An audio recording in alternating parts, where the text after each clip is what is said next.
Hola, en este video veremos por qué una pluma cae al mismo tiempo que una bola de boliche. Puede ser por su masa, tal vez por la gravedad, quizás sea por la atracción hacia la Tierra. El experimento de Galileo era simple. Se toma un objeto pesado y otro menos pesado y se dejan caer a la misma vez para ver cuál cae más rápido.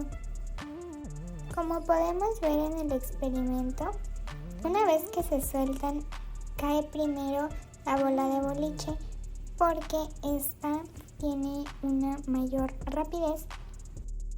Y en el caso de las plumas, cayeron con una rapidez menor.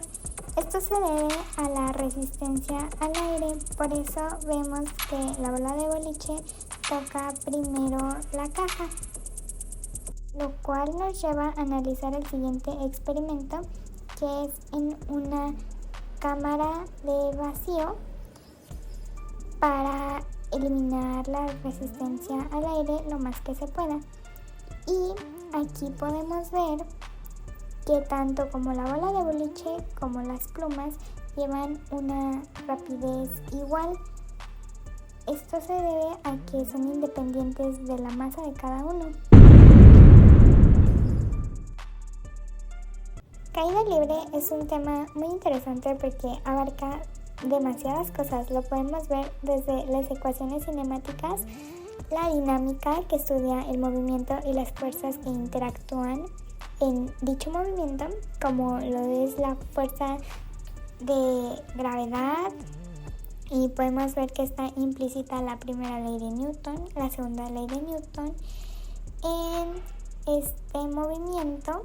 También podemos ver que hay una transferencia de energía, que los objetos inician con una energía potencial al momento de estar arriba y esta se va transformando en energía cinética.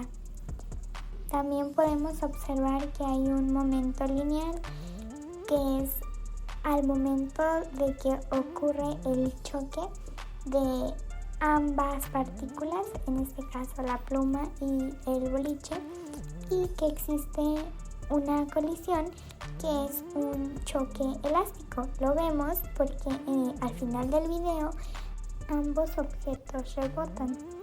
La caída libre es un caso de movimiento con aceleración constante. La magnitud de la aceleración debido a la gravedad es una cantidad positiva, que es g. La aceleración de un cuerpo en caída libre siempre va hacia abajo, y estas son las ecuaciones para el movimiento vertical. Nos aparece con una X, pero la podemos sustituir por una Y. X significa que es el movimiento horizontal y en Y es el movimiento vertical. La primera ecuación, analizándola, nos dice que podemos obtener la velocidad final, que es igual a la velocidad inicial más la aceleración por el tiempo. La segunda ecuación, podemos obtener la posición final, que es la posición igual a la posición inicial más la velocidad inicial por el tiempo más un medio de la aceleración por el tiempo al cuadrado. En la siguiente ecuación podemos obtener igual la velocidad final, pero esta es velocidad final al cuadrado, que es igual a la velocidad inicial al cuadrado más 2 veces la aceleración por el incremento de la posición, ya sea en X o en Y. Y en esta no necesariamente tenemos que tener el tiempo, podríamos incluso desconocerlo. En la siguiente ecuación tenemos el incremento de posición. Esta la podemos descomponer para obtener la posición inicial o final, alguna de las dos. Nos dice que la posición final menos la posición inicial es igual a la velocidad inicial más la velocidad final entre 2 por el tiempo.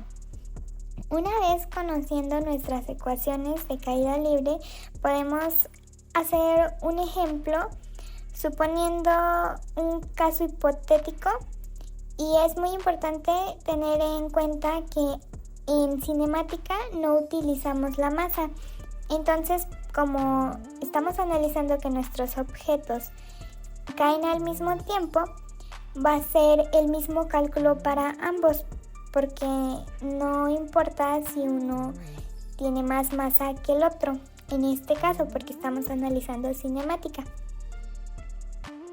En nuestro ejemplo suponemos que estos tienen una velocidad, ambos objetos, de 40 metros sobre segundos y queremos saber la altura desde donde cayó. Entonces empezamos con nuestros datos. Tenemos una velocidad de 40 metros sobre segundos. Proponemos la siguiente ecuación, donde la ecuación es velocidad al cuadrado es igual a velocidad inicial más 2 veces la aceleración por el incremento del tiempo. Como nuestro marco de referencia va a ser desde donde se lanzan los objetos, entonces tiene una velocidad inicial de 0. Podemos decir que no la contamos. Después nos queda que la velocidad final al cuadrado es igual a 2 veces la aceleración por el incremento de la posición. Como nosotros queremos saber la posición, es decir, la distancia que recorrió nuestro objeto, ambos objetos, la trayectoria, queremos conocer su posición.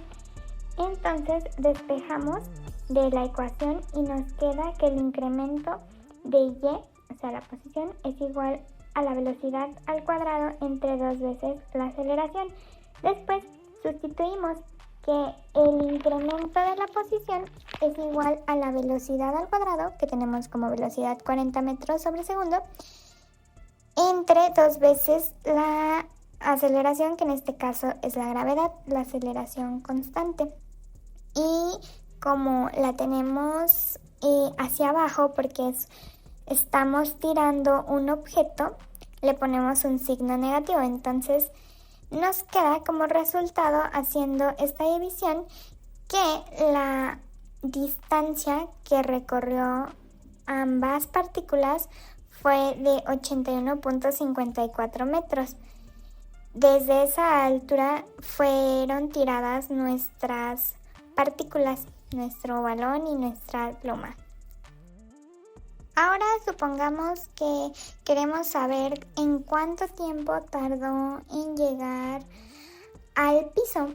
Entonces empezamos con que nuestra velocidad inicial va a ser 0 y nuestra velocidad final va a ser 40 metros sobre segundo.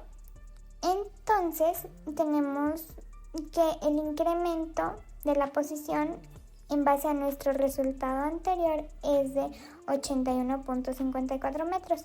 Proponemos la siguiente ecuación, que es velocidad final igual a velocidad inicial más la aceleración por el tiempo.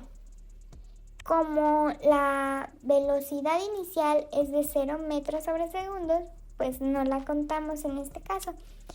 Y nos queda que la velocidad final es igual a la aceleración en y por el tiempo. Entonces, como nosotros queremos el tiempo, realizamos un despeje. Y despejando nos queda que el tiempo es igual a la velocidad final entre la aceleración. Entonces, tenemos que la velocidad final era 40 metros entre la aceleración, que es 9.81, la gravedad, y nos da que tenemos un tiempo de 4.07 segundos. En este caso no le puse un signo negativo a la aceleración porque usé su magnitud, porque no podemos tener un tiempo negativo, entonces no le puse el signo negativo. Ahora nos dice que supongamos que queremos la posición en el segundo 2. Bueno, tenemos que nuestro marco de referencia tiene una posición de 0 metros, una velocidad de 0 metros, una aceleración, que es la gravedad, de 9.81, en el segundo 2, que es el tiempo. Entonces proponemos la siguiente ecuación, que yo me la aprendí como y yo voy tarde más un medio de ay tarde. Entonces, pues como no tenemos la posición inicial, pues es 0. Bueno, sí la tenemos, es 0. Y la velocidad también inicial es 0. Entonces ya nada más nos queda que la posición es igual a un medio de la aceleración por el tiempo al cuadrado. Realizamos nuestra sustitución y nos queda que un medio de 9.81 por 2 al cuadrado es igual a 19.6 metros. Entonces esa es la posición en el instante en el segundo 2. Aquí lo dejé con signo negativo porque está cayendo. Entonces si nuestro marco de referencia es 0, pues tendría que ser negativo en la posición de 19.6 y esa sería nuestra magnitud. Ya usamos nuestras primeras 3 ecuaciones. Ahora queremos conocer la velocidad que tiene en 19.6 metros. Entonces proponemos que nuestra velocidad inicial es 0, que nuestra aceleración es de 9.81 metros sobre segundo al cuadrado y que pues nuestra posición es de 19.6 metros. Regresamos a la ecuación de velocidad final al cuadrado igual a velocidad inicial al cuadrado más 2 veces la aceleración por el incremento del tiempo. Pero ahora vamos a despejar la velocidad final. Y tenemos que la velocidad final es la raíz cuadrada de 2 veces la aceleración por el incremento del tiempo y sustituimos nuestros valores y como resultado nos da que la velocidad final en esa posición es de 19.6 metros sobre segundo.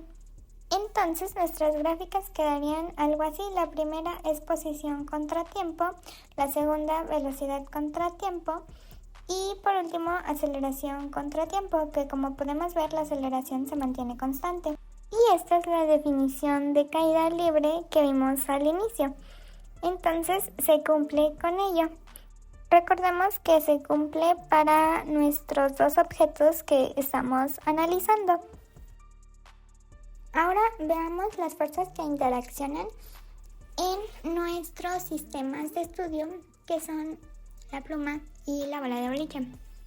Proponemos nuestro diagrama de cuerpo libre y vemos que van cayendo en Y.